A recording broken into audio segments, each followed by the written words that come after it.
संगमाला जुले। नमस्ते बच्चों, मैं हूँ संजना अंगमो, आपकी हिंदी की अध्यापिका। और आज हम पढ़ेंगे कक्षा 6 के हिंदी के पाठ्य पुस्तक किशोर भारती भाग 1 में संकलित पाठ नंबर 13वां। तो आज के पाठ शुरू करने से पहले बच्चों, मेरा आपसे एक नहीं 2 सवाल है। तो मेरा पहला सवाल है कि आप लोगों में से किसको यात्रा करना पसंद है, यानी ट्रैवल करना पसंद है। और मेरा दूसरा सवाल है कि जब आप कहीं यात्रा करते हो, ट्रैवल करते हो, तो उस यात्रा को यादगार बनाने के लिए, उसको कभी ना भूल पाने के लिए आप क्या करते हो। तो अगर ये प्रश्न आप मुझसे पूछोगे तो मेरा जवाब है कि मुझे तो यात्रा करना बहुत ही अच्छा लगता है।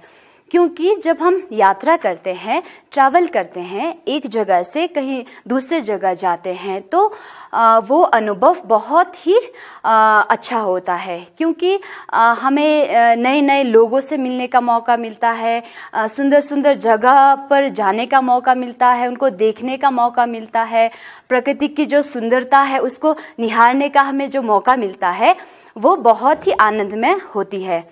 तो मेरा दूसरे सवाल का जवाब है कि उस यात्रा को, यानी उस ट्रैवल को यादगार बनाने के लिए मैं हमेशा अपने साथ एक डायरी रखती हूँ, यानी मैं एक छोटा सा कॉपी रखती हूँ जिस पर मैं अपनी यात्रा के वो सारे पहले दिन से ही मैं उसको नोट करके रखती हूँ, ताकि मैं जब भी चाहूँ कई साल के बाद भी इसको देखकर अपनी इस यात्रा को फिर से इसको जी सकती हूँ।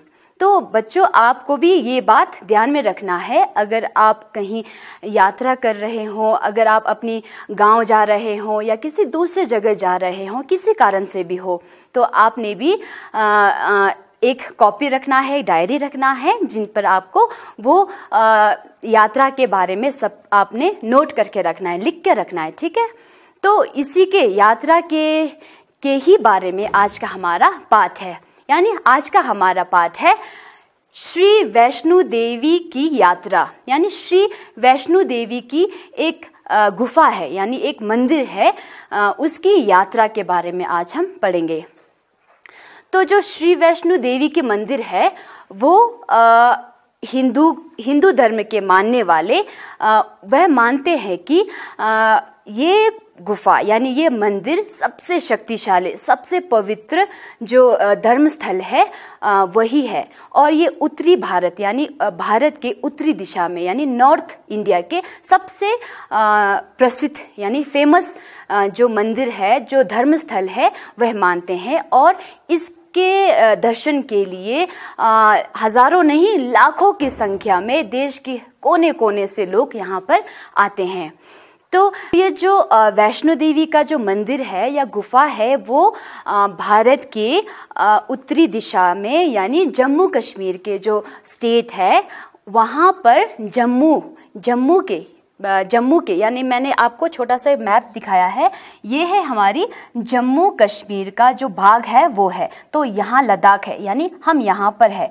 तो जो वैष्णो देवी का जो मंदिर है वो जम्मू से लगभग 45 किलोमीटर, यानी 45 किलोमीटर कटरा नामक एक जगह है, वहां पर स्थित है। तो जो वैष्णो देवी का मंदिर है, यहाँ पर ऐसा प्रमाण मिलता है, ऐसा चिन्ह मिलता है, ऐसे साइन मिलता है कि ये राजा महाराजा के टाइम से, उनके समय में भी राजा महाराजा या ऋषि मुनि या ऐसे बड़े मान्य लोग भी इनकी यात्रा करते हैं। और ऐसा दौर अभी भी चलता है। यहाँ पर आज भी काफ़ी संख्या में लोग दर्शन के लिए जाते हैं और बहुत इसको मानते हैं। तो ये वैष्णो देवी का जो मंदिर है, भवन है, वो हर साल, यानी साल के सारे महीने खुला रहते हैं। और यहाँ पर सिर्फ हिंदू धर्म के लोग नहीं, यहाँ पर हर जात के लोग, हर धर्म के लोग भी इसकी दर्शन के लिए जाते हैं। और ये जो धर्म स्थल है वो विविधता में एकता, यानी यूनिटी इन डाइवर्सिटी को दर्शाने का एक बहुत ही अच्छा जरिया है, जहाँ पर सारे लोग एकजुट होते हैं।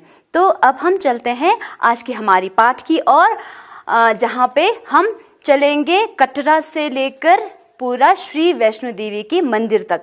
ठीक है बच्चों, तो जम्मू कश्मीर से लगभग कटरा कितना किलोमीटर है? 45 किलोमीटर यानी 45 किलोमीटर की दूर पर उत्तरी दिशा में स्थित है। तो कटरा तक। तो बच्चों, हिंदू धर्म में जो ईश्वर के 3 रूप को मानते हैं, हिंदू धर्म के लोग ईश्वर के 3 रूप को मानते हैं। इसमें सृष्टि को जो बनाने वाले हैं उनको ब्रह्मा के रूप में मानते हैं, और पालनहार को विष्णु के रूप में मानते हैं, और संहारक के रूप में महेश। और इन्हीं 3 ईश्वर यानी 3 भगवानों की शक्तियों को 3 माता के रूप में वैष्णो देवी को मानते हैं, यानी लक्ष्मी माता, सरस्वती माता और महाकाली। इन्हीं तीनों को 3 भगवान के शक्तियों के रूप में मानते हैं। तो अब हम अपनी पाठ के यानी आज की यात्रा को शुरू करते हैं, ठीक है। तो जो जम्मू से कटरा तक 45 किलोमीटर है, और यहाँ पर पक्की सड़क है। पक्की सड़क मतलब यहाँ तक आप बस के द्वारा जा सकते हो, मोटर गाड़ी के द्वारा जा सकते हो, या टैक्सी लेकर भी जा सकते हो। तो जब आप कटरा पहुँचोगे तो यहाँ से शुरू होती है आपकी यात्रा। मतलब कटरा से फिर आपको 3 रास्ते मिलेंगे, यानी 3 वेज मिलेंगे, जहाँ से या तो आप स्वस्थ होगा तो आप पैदल जा सकते हो, या आप खच्चर पर जा सकते हो। खच्चर मतलब होते हैं बच्चों म्यूल, या ये एक घोड़ा भी नहीं कह सकते, इसको गधा भी नहीं कह सकते। ऐसा एक जानवर होते हैं जो यहाँ पर आदमियों को ढोने के लिए प्रयोग होता है। तो आप तीसरा है वो पालकियों में बिठाकर आदमी को ले जा सकते हैं। तो अगर आप पालकी को नहीं समझते हो तो आपने टीवी में देखा होगा, जब राजा महाराजा के टाइम पे रानियों को पालकियों में ले जाते हैं, जहाँ पर 2 लोग खड़े होते हैं और बीच में एक लकड़ी होता है, उस पर पालकी यानी डोली जैसा कुछ बनाए रानी को ले जाते हैं, उसको पालकी बोलते हैं। तो ऐसा ही परिबंध यहाँ पर प्रयोग होता है, यहाँ पर आदमियों को यानी यात्रियों को ढोने के लिए, ठीक है। तो कटरा से दूसरा हमारा जो स्टॉप है वो है दर्शनी दरवाज़ा। तो यहाँ तक 1 किलोमीटर है। तो 1 किलोमीटर को आप या पैदल जा सकते हो, या खच्चर पर जा सकते हो, या पालकियों में जा सकते हो। तो जब आप दर्शनी दरवाज़ा पहुँचते हो तो दर्शनी मतलब आपको शब्द से ही पता चलेगा कि दर्शनी मतलब होता है दर्शन। तो यहाँ से आपको दर्शन होती है चित्रकूट पहाड़। मतलब चित्रकूट पहाड़ वो जम्मू के बच्चों मैं भूल गई आपको बताना कि जम्मू के वहाँ जो पहाड़ मिलते हैं या माउंटेन रेंज उसको बोलते हैं, वो है शिवालिक रेंज, ठीक है। तो वो शिवालिक रेंज का एक जगह है चित्रकूट हिमालय, और वो शिवालिक रेंज का ही भाग है। वही चित्रकूट हिमालय में ही वैष्णो देवी की गुफा पाई जाती है। तो दर्शनी दरवाज़ा वो जगह है जहाँ से आपको चित्रकूट हिमालय की पूरी दर्शन होती है, या आपको उस चित्रकूट पहाड़ दिखाई देती है, ठीक है। तो यहाँ से फिर आपका नेक्स्ट स्टॉप है वो है बाणगंगा, ठीक है। तो दक्षिणी दरवाजे के बाद है बाणगंगा, ठीक है। बाणगंगा मतलब आप देख सकते हो यहाँ पे गंगा है। तो अगर आपको पता होगा गंगा का जो पर्यायवाची है सिनोनिम्स होते हैं, गंगा का मतलब नदी भी होते हैं। तो बाणगंगा मतलब यहाँ पर आपको पानी की सुविधा मिलेगी, जहाँ से आप यहाँ पे स्नान ले सकते हो। मतलब जो यात्री इतने दूर से पैदल चल के आया है या कैसे भी आए हों, तो वहाँ पर वो थोड़ा रेस्ट करते हैं, आराम करते हैं और यहाँ पर स्नान लेते हैं, ठीक है। तो ये दर्शनी दरवाज़ा और यहाँ तक की मतलब यहाँ वैष्णो देवी का पूरा देख रेख कौन करता है? ये वैष्णो देवी श्राइन बोर्ड करते हैं, ठीक है। ये आपको प्रश्न में भी आया हुआ है। तो इनका जो पूरा देख रेख जो श्राइन बोर्ड है उनको भी कौन देखता है? जम्मू की राज्यपाल यानी गवर्नर ऑफ जम्मू के गवर्नर के अंदर इनका पूरा देख रेख चलता है, जो यहाँ पर देखते हैं कि लोगों को क्या क्या सुविधा मिलती है या क्या नहीं मिलती, या पानी की सुविधा हो, खाने की सुविधा हो, ये सब कुछ यहाँ जम्मू के जो गवर्नर है वो देखते हैं, ठीक है। तो उसके बाद हम पहुँच गए थे बाणगंगा। तो बाणगंगा के बाद आपको दो रास्ते मिलेंगे, ठीक है। तो वहां पर है एक सड़क का और एक पगडंडी। पगडंडी का मतलब होते हैं बच्चों फुटपाथ, यानी यहाँ ये रास्ता थोड़ा कठिन होता है और सड़क वाला थोड़ा आसान होते हैं, ठीक है। तो उसके बाद आप जब चौथे स्टॉप पर पहुंचोगे तो वो है चरण पादुका। चरण पादुका के नाम सुनते ही आपको पता चल रहा है कि चरण मतलब होते हैं पैर, ठीक है। तो यहाँ पर वैष्णो देवी माता की चरण की पूजा होती है, यानी उनकी चरण पर पानी चलाया जाता है, फूल चलाए जाते हैं और उनकी चरण की पूजा होती है। उसके बाद हम नेक्स्ट हमारा स्टॉप है वो है 3 किलोमीटर, मतलब 3 किलोमीटर की दूरी पर हमारा 5वां स्टॉप आता है, वो है आदि कुमारी। अब जब ये आदि कुमारी पर आप पहुंचोगे तो ये बहुत ही रमणीय जगह है, मतलब रमणीय मतलब बहुत ही अच्छा जगह है, डिलाइटफुल है, आनंदमय है, जिसको देखकर आप मन खुश हो जाते हैं, ठीक है। क्योंकि आदि कुमारी के जगह से आपको वो नज़ारा मिलेंगे जिसको देखने लायक होते हैं, ठीक है। यहाँ अगर आप नीचे देखोगे तो आपका कटरा का पूरा जगह, जम्मू के जो कटरा के जगह है वो आपको दिखाई देगा। जब आप सीधा देखोगे तो वो बड़े बड़े ऊंचे ऊंचे पहाड़ और वहाँ पर देवदार की जो पेड़ है वो उससे ढका हुआ पूरा नज़ारा दिखेगा, ठीक है। तो आदि कुमारी को यहाँ के जो हिंदू जो यात्री करने वाले हैं वह मानते हैं कि आदि कुमारी के जगह ही, इसी स्थान पर ही वैष्णो माता ने महिषासुर, यानी महिषासुर एक राक्षस है, उसका वध किया था और वैष्णो देवी माता ने यहाँ पर व्रत रखा था कि वो कुमारी रहेगी, ठीक है। और इसी के आदि कुमारी के इसी के थोड़ी सी दूर पर एक जगह है, एक गुफा है, वो है गर्भजून।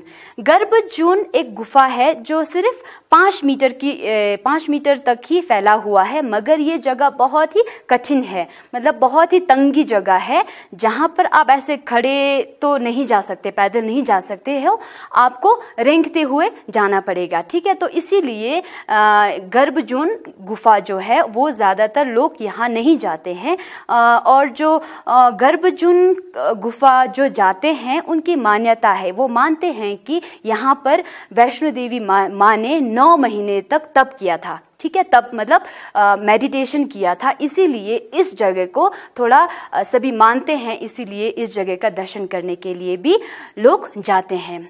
इसके बाद हमारा जो 6वां पार्ट है वो है हाथी माथ्या। हाथी माथ्या तक पहुंचने के लिए ये सबसे कठिन जो हमारे पूरे यात्रा का सबसे कठिन मार्ग है, क्योंकि ये हाथी की जो माथा है उसी की तरह इसका रास्ता है, मतलब इतना मुश्किल है और ऊंचाई है, ठीक है। तो इसी के नाम से ही इस जगह का हाथी माथ्या का नाम पड़ा, ठीक है। अब इसके बाद है सांझी छत, ठीक है। छत मतलब होते हैं घर का छत, ठीक है। इसी प्रकार सांझी छत वो जगह है जो सबसे ऊंचाई पर है, ठीक है। पूरे यात्रा का सबसे ऊंचाई छोर पर हम पहुंच गए हैं। यहाँ से फिर आपको 2 मार्ग मिलेंगे, 2 रास्ते मिलेंगे। एक तो है भवन के लिए सीधा मार्ग, वो सिर्फ 4 किलोमीटर के अंदर है, और दूसरा जो मार्ग है वो है भैरव मंदिर से होकर, ठीक है। भैरव मंदिर से होने पर आपको फिर एक दूसरा रास्ता लेनी पड़ती है, वो बहुत थोड़ा कठिन है, ठीक है। तो यहाँ पर पहुँचते ही ऐसा लगता है मानो यहाँ पर एक त्योहार चल रहा है, मतलब यहाँ पर दुकानें भी है, यहाँ पर खाने पीने का सुविधा है, यहाँ पे आपको हर चीज़ की सुविधाएं दिखेगी।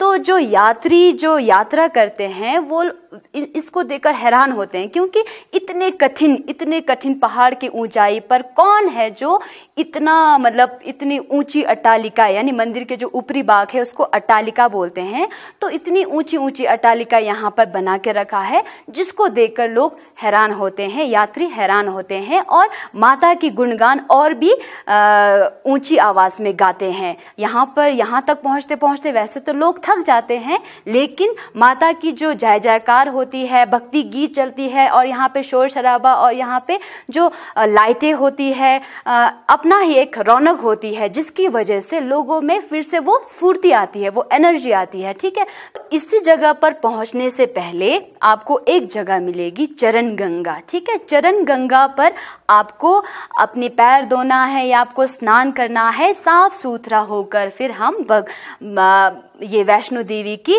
दर्शन करेंगे। ठीक है, यहाँ पर इतनी जगह है कि यहाँ पर हजारों लोग एक साथ देवी माँ की पूजा कर सकते हैं। और यहाँ पे 2 टनल बने हैं, अभी यहाँ पे 2 टनल बने हैं, मतलब सुरंगें बने हैं, जहाँ से आप एक सुरंगों से भगवान की भवन तक जा सकते हो और दूसरी सुरंग से आप दर्शन करने के बाद जो वापस आते हैं वो दूसरे रास्ते से आते हैं, जिसके वजह से लोगों में आना जाने का वो जो कठिनाई होती है वो भी नहीं होते। ठीक है, इसके बाद लोग अपने सच्चे दिल से जो भी अर्पण कर सकते हो या डोनेट कर सकते हो वो करते हैं। जैसे कि कोई लोग तो सोना चढ़ाते हैं, कोई चांदी चढ़ाते हैं, रुपया, पैसा, फूल, फल, जो भी वो अपनी श्रद्धा से, अपनी मन की अपने जो हो सके जो लेकर जाते हैं भगवान को चढ़ाने के लिए, वो चढ़ाकर सच्चे मन से, संतुष्टि से, पूरा सेटिस्फैक्शन के साथ वो लोग इसी रास्ते से होकर वापस आते हैं और अपने अपने घर चले जाते हैं।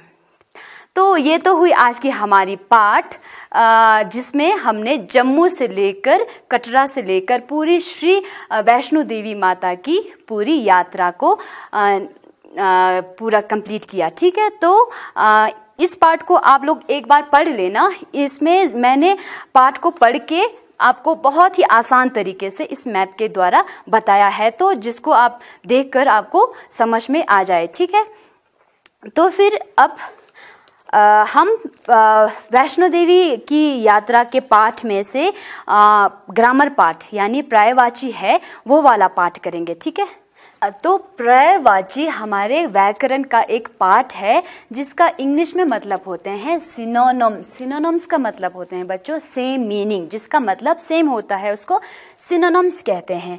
तो पर्यायवाची 2 शब्दों से बना है, पर्यायवाची। ठीक है, तो पर्याय का अर्थ है सामान, मतलब एक समान, यानी जिसका मतलब सेम होता है उसको पर्याय कहते हैं। तथा वाची, वाची का मतलब होते हैं बोले जाने वाले, जिसको हम बोलते हैं उसको वाची बोलते हैं। वाची मतलब वाचन, अपने शब्दों में बोलते हैं, तो वाची यानी पर्यायवाची का मतलब होते हैं शब्दों का अर्थ एक जैसा होता है, कि जिन शब्दों का अर्थ, मतलब शब्द बहुत हो सकते हैं मगर उसका कभी मतलब सेम निकलता है, तो उसको हम पर्यायवाची कहते हैं। ठीक है, तो इस उदाहरण के तौर पर अब जब देखोगे तब आपको समझ में आ जाएगा। जैसे कि उदाहरण हमने लिया है अग्नि। अग्नि मतलब होते हैं आग, है ना, आपने सुना होगा अग्नि। अग्नि का 3, 4, 5 ऐसे शब्द होते हैं जिसका मतलब अग्नि से ही होता है, यानी आग से ही होता है, लेकिन उसको लिखने में या बोलने में उसको अलग तरीकों से लिखते हैं। जैसे कि अग्नि का पर्यायवाची है, सिनोनिम्स है आग, पावक, अनल और आदि, मतलब एक्सेट्रा। ठीक है, वैसे ही आपको पाठ में यानी अभ्यास पाठ में आपको ये शब्द दिए गए हैं जिसको मैं आज बताऊंगी। ठीक है, तो हमारा पहला शब्द है ईश्वर। ईश्वर मतलब भगवान, है ना, तो परमात्मा का मतलब भी ईश्वर होते हैं, भगवान का मतलब भी ईश्वर होते हैं और ईश भी बोलते हैं। ईशा हम बोलते हैं ना, तो इसको ईश भी ईश्वर से ही मतलब होते हैं। और दूसरा है काल। काल मतलब होते हैं टाइम, यानी ईरा, इंग्लिश में ईरा बोलते हैं। इसका मतलब होते हैं अवसर, काल यानी भूतकाल यानी भविष्य काल, ऐसे बोलते हैं ना, तो टाइम को दिखाने के लिए काल प्रयोग होते हैं, मतलब अवसर, समय, मौका। ठीक है, तो तीसरा है चरण। चरण मतलब होते हैं पद यानी पांव। पद, पांव, पैर, ये तीनों पर्यायवाची है चरण का। ठीक है, वैसे ही है तीर्थ। तीर्थ मतलब जहां पर हम दर्शन के लिए जाते हैं, पिलग्रिमेज के लिए जाते हैं, वो है तीर्थ। तो पुण्य स्थल मतलब होते हैं तीर्थ, देव स्थल होते हैं तीर्थ और पवित्र धाम भी मतलब होते हैं तीर्थ। ठीक है। तो पांचवा है प्रकृति। प्रकृति मतलब होते हैं आदमी का स्वभाव, आदमी का नेचर कैसा है, ठीक है। तो प्रकृति का पर्यायवाची है आचरण, स्वभाव, आदत, यानी आदमी का आदत, स्वभाव, आचरण सभी का मतलब होते हैं प्रकृति। इसमें हमने शब्द तो कई यूज किए मगर उसका मतलब एक जैसा ही निकलता है। उसके बाद है हमारा छठवा है रास्ता। रास्ता मतलब होते हैं जो रास्ता ना जहाँ से लोग चलते हैं, रास्ता है मार्ग, पथ, मग, इन तीनों को प्रयोग करते हैं रास्ता दिखाने के। रास्ता भी प्रयोग कर सकते हैं और इन तीनों को भी प्रयोग कर सकते हैं। वैसे ही भवन मतलब जैसे कि घर है ना, वैसे ही भवन मतलब अट्टालिका, आलय, निकेतन, इन तीनों को, ये तीन है भवन की पर्यायवाची शब्द। और आठवां है दुर्गम। दुर्गम मतलब कठिन, कठिन, मुश्किल, दुष्कर। जो रास्ता दुर्गम होते हैं, मुश्किल होते हैं, उसको हम दुर्गम बोलते हैं, कठिन, मुश्किल या दुष्कर, ठीक है। तो नवा है मौत। मौत मतलब मौत जहाँ पे मृत्यु होती है, डेथ। तो मौत का पर्यायवाची है मृत्यु, मरण, विनाश, नाश। इन सभी को आप प्रयोग कर सकते हैं इसके जगह, ठीक है। तो इसी को पर्यायवाची कहते हैं, जो जिसका मतलब यानी बोलते तो जो शब्द को बोलते हैं उसका सभी का मतलब जब समान होते हैं, एक जैसा होते हैं, तो उसको पर्यायवाची होते हैं, ठीक है। तो इसी के साथ आज का हमारा ये पाठ खत्म होता है। मुझे आशा है कि आपको ये वैष्णो देवी की जो यात्रा है वो आपको अच्छा लगा होगा। और जो मैंने 2 प्रश्न आपको ये आज के पाठ सबसे पहले मैंने पूछा था ना, उसको आपको ध्यान में रखकर आपका एक गृह कार्य है, होमवर्क है कि आपको इस लॉकडाउन में, इस टाइम में आप कहीं भी गए हो, यानी आपने कहीं भी यात्रा किया हो, कहीं दूसरे जगह आप अगर गए हो, तो उस पर आपने एक पृष्ठ यानी एक पेज लिखना है, ठीक है, अपनी यात्रा के बारे में। और आप मेरी तरह छोटा सा मैप भी बना सकते हो, जिसको करने से आपका जो यात्रा है उसको समझने में आसानी होगी, ठीक है। तो आज के इस पाठ में आपको अगर समझ में नहीं आया तो आप ये स्क्रीन पर दिए हुए नंबर पर मुझे कांटेक्ट कर सकते हो, ठीक है। तो इसी के साथ आज का पाठ खत्म होता है। आप सुखी रहिए, खुश रहिए। धन्यवाद। जुले।